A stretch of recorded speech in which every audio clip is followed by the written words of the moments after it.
We show you surveillance photos like these all the time, and maybe you recognize the person in the video, but your eyes can deceive you even about your own child. Yeah, that's really true. And tonight we actually show you a stunning local case that will make you scratch your head a little bit and wonder if what you just saw was indeed real. And it also illuminates what prosecutors say is a real problem. Eyewitness accounts. They say they're so unreliable, they may just be the worst kind of evidence.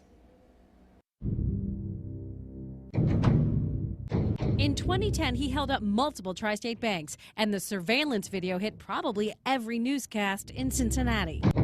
It's something you would see in a Hollywood movie. I don't think any of us has seen anybody do anything like this. He talks about killing cops. This is the bank robber. We believe to be an African-American male. Hamilton County prosecutor Joe Dieter says people were convinced they knew this guy. We had it on video. They pointed at the same guy, the same house.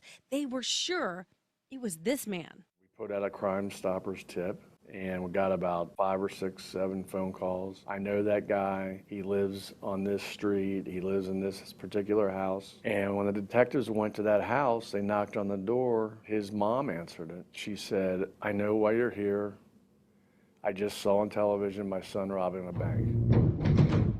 This is that woman's son. Take a look. He looks incredibly like the guy in the surveillance video. Police took the son, whose identity we were not given, into custody. Then they got a call from another woman who said they had the wrong guy, that it was her boyfriend who robbed the bank, and this is her boyfriend, Conrad Zerdiak.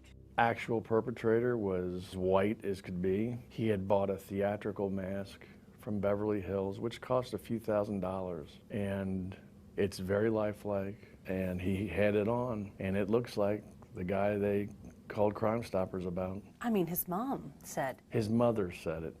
He did it. He did it. It looked just like her son. Sunglasses covered Zerdiak's blue eyes. Gloves covered his hands. That just tells you don't believe what you see all the time, because you could be dead wrong.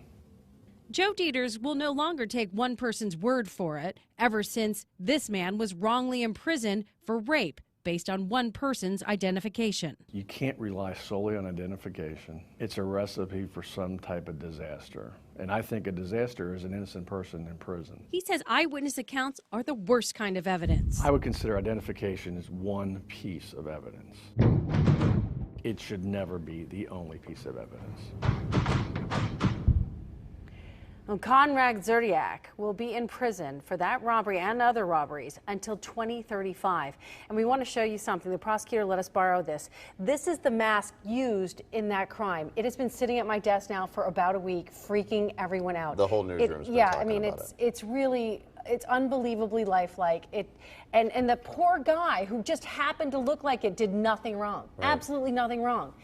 But this thing, you can look him up. You can buy them out several $100s, right. Thousands of dollars. And there are several cases actually across the country where it is thought that people are using these types of masks, Hollywood masks, to get away with crimes. Yeah, it's really, really I'll remarkable. attest to the creepy part. I'll It tell you does. that. Sure much. is. Very But realistic. It does also question, like, you got to question what you see. Did you really see that? His mom thought it was him, and it wasn't. So again, Thank you, George Floyd, for sacrificing your life for justice, for being there to call out to your mom. How heartbreaking was that? Call out for your mom. I can't breathe. But because of you, and because of thousands, millions of people around the world who came out for justice, your name will always be synonymous with justice.